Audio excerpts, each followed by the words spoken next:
नमस्कार, मैं हूं आकर्षण उपल और इस समय आप ये सीधी तस्वीरें देख रहे हैं IBN24 पर। अक्सर हम आपको दिखाते हैं, बताते हैं कि कैसे आप विदेश जा सकते हैं, लेकिन आज का ये वीडियो उन लोगों के लिए बहुत ज़रूरी है जो खासकर कनाडा और ऑस्ट्रेलिया जाना चाहते हैं, क्योंकि हाल ही में कनाडा ने 700 बच्चों के डिपोर्ट करने का जो ऑर्डर है वो दे दिया है कि 700 बच्चों को जिन्होंने यानी गलत तरीके से जो दस्तावेज है वो लगाए थे कनाडा जाने के लिए, पढ़ाई के लिए, उनको डिपोर्ट करने का जो ऑर्डर है वो कैनेडियन गवर्नमेंट ने दे दिया। ऐसे में आज हम बात करने के लिए पहुंचे हैं कनाडा से जो RCIC यानी कि रेगुलेटेड कैनेडियन इमिग्रेशन कंसल्टेंट हैं, उनसे बात करने के लिए, जो मिस्टर अरविंद कादियान हैं, कनाडा में वो रहते हैं। कनाडा से ही उन्होंने किस तरह से RCIC और CRIC ये दोनों जो रजिस्ट्रेशन है अपने करवाए, यानी कि ये लीगल इमिग्रेशन अटॉर्नी है, यानी कि लीगल इमिग्रेशन कंसल्टेंट हैं, लॉयर हैं वहां पर। आज ये हमें बताएंगे कि कैसे आप इस तरह के फ्रॉड से बच सकते हैं, कैसे आप ठगी का शिकार होने से बच सकते हैं, कैसे एक सही एजेंट की, सही कंसल्टेंट की आप पहचान कर सकते हैं, कैसे अपने माँ बाप के, अपने परिवार के पैसे को बचा सकते हैं कि कनाडा जाकर आपकी जो गवर्नमेंट है वहाँ की वो आपको डिपोर्ट ना कर दे और जितने पैसे आपने दिए हैं वो पैसे खराब होने के साथ साथ आपका जो फ्यूचर है, यानी कि जो आपका भविष्य है, वो भी खराब ना हो। हमारे साथ अरविंद जी। अरविंद जी, आज का जो ये टॉपिक है बड़ा इम्पॉर्टेंट है, मैंने खुद आपसे समय लिया इस टॉपिक के लिए। हाल ही में अखबारों में एक खबर आई कि 700 बच्चों को डिपोर्ट करने का जो ऑर्डर है वो कैनेडियन गवर्नमेंट ने दिया। ये क्या ऑर्डर है, आपने इसको नज़दीक से पढ़ा होगा, सुना होगा, और एज ए RCIC और CICC जो वहाँ से रजिस्ट्रेशन होता है आपका, क्या आप बताएंगे ये फ्रॉड करने वाले कौन लोग हैं, कैसे इस फ्रॉड से बचा जा सकता है, और उन 700 बच्चों को अब क्या होगा जिनके साथ ये ठगी हो चुकी है और उनको डिपोर्ट होना पड़ेगा? आकर्षण जी, आपका बहुत बहुत धन्यवाद। और जैसे कि मैं पहले भी सोशल पोस्टिंग पे डालता रहता हूँ और एक जन जागरण अभियान भी मैंने चला रखा है कि आम स्टूडेंट्स को और आम पब्लिक को मालूम हो कि किस प्रकार के ऐसे फ्रॉड से बचें।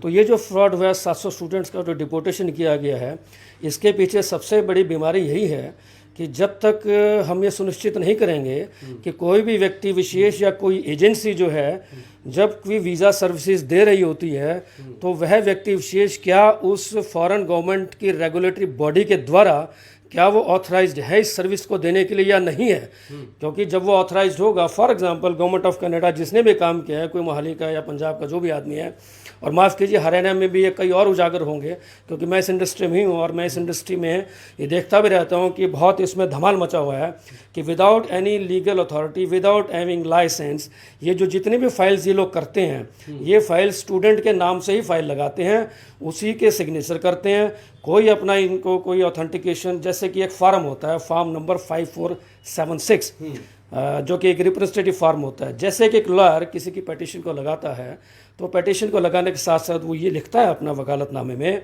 कि आई am representing this person in my petition and this petition is going to be filed in the high court। इसी प्रकार एक डॉक्टर एक प्रेस्क्रिप्शन लिखता है, वो लिख के देता है कि मैंने पेशेंट को एग्जामिन किया और मैं इस तरीके से मैं ये मेडिसिन दे रहा हूँ। यदि वो मेडिसिन खराब देता है, यदि लॉयर कोई अनऑथराइज प्रैक्टिस में इन्वॉल्व होता है, बिना रसीद के पैसा लेता है, तो उसका लाइसेंस कैंसिल हो सकता है। अब जिसके पास लाइसेंस ही नहीं है, अब ये 700 वाला केस क्या हुआ, ये एक बड़ा एक फ्रॉड है। उसने क्या किया, ये कंपटीशन का ज़माना है, उसने देखा कि बेस्ट कॉलेजेस में किसी को भी एडमिशन इतनी जल्दी नहीं मिलता, सो वो क्या मॉडस ऑपरेंडी करते हैं लोग, ओके हम आपको एडमिशन दिला देंगे 3 दिन में। कॉपी पेस्ट किया, फोटोशॉप पे अपना डॉक्यूमेंटेशन तैयार किया और लेटर ऑफ एक्सेप्टेंस थमा दिया। स्टूडेंट को पता नहीं। मैं ये भी दिखाना चाहूँगा वेबसाइट पे कि स्टूडेंट कैसे चेक करें कि इस कॉलेज को वर्क परमिट का ऑथराइजेशन है। तो ऐसे केसेस में ना कुछ नहीं बिगड़ता। 700 स्टूडेंट डिपोर्ट होंगे, उनकी फाइल में उस व्यक्ति विशेष का कहीं भी नाम दर्ज नहीं है, ना रिप्रेजेंटेटिव फॉर्म है, और ना उनको ये मालूम है कि किस प्रकार से ऐसे जो है किसने फ्रॉड किया। दिस द मेजर ड्रॉबैक जी। और एक चीज़ मैं और कहना चाहूँगा, किसी भी कंट्री का हो, as per Canadian immigration laws, as per Canadian immigration laws केवल वही व्यक्ति ऑथराइज्ड है सर्विस देने के लिए ऑल ओवर द वर्ल्ड जिसने 2 साल का कोर्स कर रखा हो और उसके पास उस कंट्री को रिप्रेजेंट करने का लाइसेंस हो, चाहे स्टडी वीज़ा हो, चाहे विजिटर वीज़ा हो, चाहे वर्क वीज़ा की एप्लीकेशन हो। तीसरा, और उसे कहीं भी किसी भी कंट्री में जाके वहाँ की लाइसेंस की आवश्यकता नहीं है। ये ठीक है, हमारे एडमिनिस्ट्रेशन या गवर्नमेंट ने ये कर रखा है प्रावधान कि हम लाइसेंस देंगे। नो, वो रजिस्टर्ड तो कर सकते हैं, लेकिन रजिस्टर्ड देने के पीछे पैमाना फिर भी वही रहता है कि क्या उन्होंने इस फॉरेन गवर्नमेंट की रेगुलेटरी बॉडी से शिक्षा लेते लाइसेंस प्राप्त किया है या नहीं किया। और जब 99% लोग ऐसे बैठे हैं कि जिनके पास कोई लाइसेंस नहीं है उस फॉरेन गवर्नमेंट का, यहाँ से तो एजेंट कोई भी बन सकता है, 12वीं पास 10वीं पास जाके कह दे कि मैं कंसल्टेंसी करना चाहता हूँ। और इसीलिए इनका कभी नहीं कुछ बिगड़ पाता, क्योंकि इनके ऊपर कोई रेगुलेटरी बॉडी नहीं, ना इनके सिग्नेचर्स होते हैं। हम एज ए लॉयर जो मैं एप्लीकेशन फाइल करता हूँ, जैसे मैं 5476 फॉर्म साइन कराता हूँ, representative form, it means I am representing mister X, mister Y, mister Z. कल को मैं कोई गलत काम करता हूँ तो मेरा लाइसेंस कैंसिल हो सकता है, वो स्टूडेंट मेरी कंप्लेंट कर सकता है। वो लाइसेंस का है, बिल्कुल 500% ये चीज़ है। और जब तक ये लोग जागरूक नहीं होंगे, मैं लोगों को ये कहना चाहता हूँ, किसी के पास जाएं, उससे पूछें, ठीक है जी आपके पास उस फॉरेन गवर्नमेंट के रेगुलेटरी बॉडी का लाइसेंस किधर है।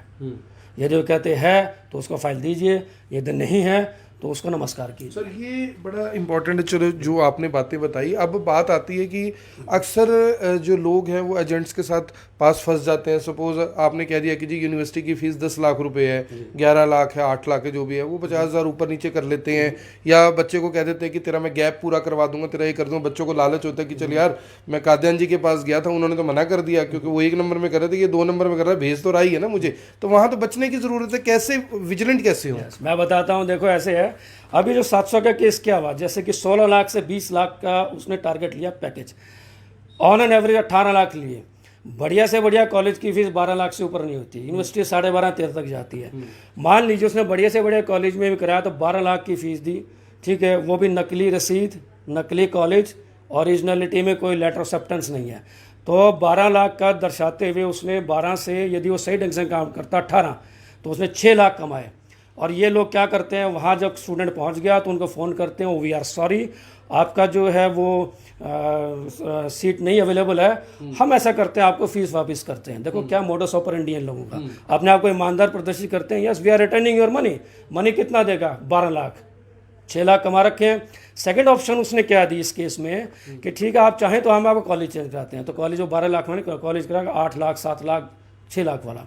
स्टूडेंट्स बड़ा खुश, ठीक है, लेकिन वो नकली चीज़ पे एंटर हुआ है। तो ये चीज़ें बाद में कहाँ आती हैं?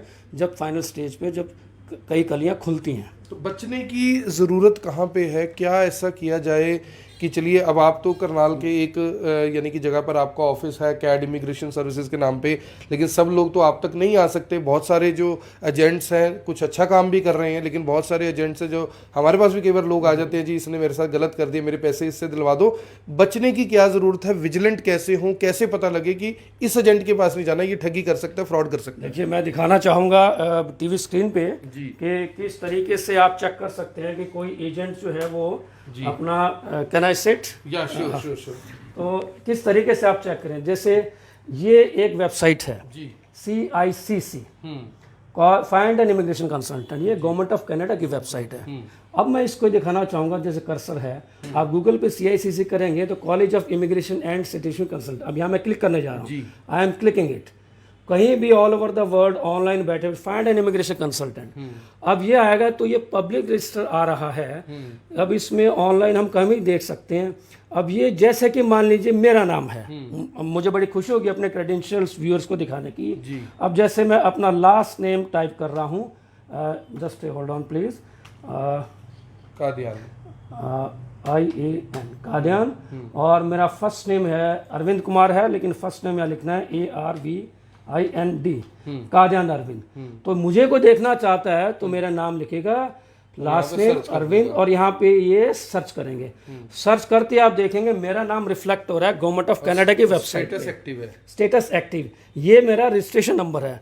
और यदि किसी को मेरा नाम नहीं भी मालूम तो उसका दूसरा तरीका क्या है कि मैं इसको नाम को ख़त्म करता हूँ, और जैसे मेरी कंपनी है कैड इमिग्रेशन सर्विसेज, तो मैं कंपनी का नाम लिखता हूँ। ये मेरा बाय डिफ़ॉल्ट आया क्योंकि मैं इसको करता रहता हूँ, कैड इमिग्रेशन सर्विसेज।